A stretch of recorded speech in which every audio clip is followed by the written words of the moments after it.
A cikin duniyar da basira ke neman murya, a cikin tafarkin da mafarki ke neman gaskiya, akwai wasu mutane da ba sa fitowa da hayaniya, amma ayyukansu suna magana da kansu.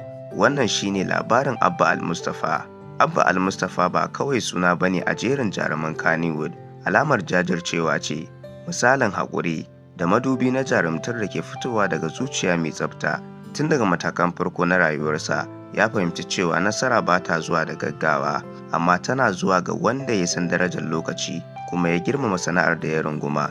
Abba Al-Mustapha ya kasance jarumi a masana'antar Kannywood, mai cike da ƙwazo da cika alkawari da riƙon amana. Sannan an haife shi ne a shekarar 1978 a jihar Kano da ke Najeriya.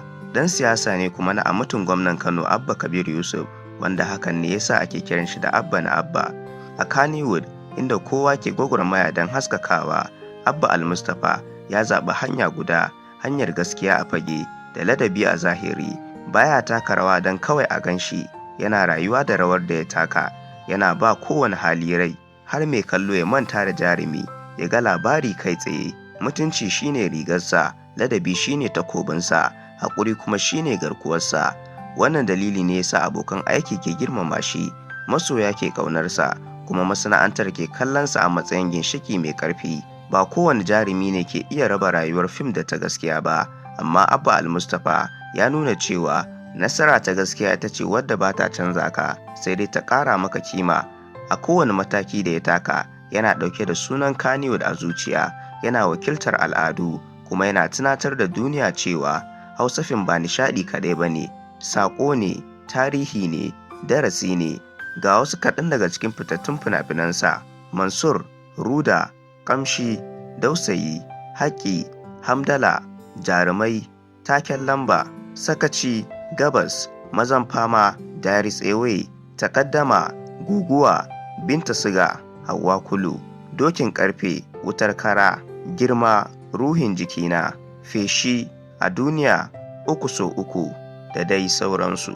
Sannan Abba Al-Mustapha ya samu kyautukar girmamawa da dama, kamar su City People Movie Award, Kannywood Award, African Movie Award, da dai sauransu.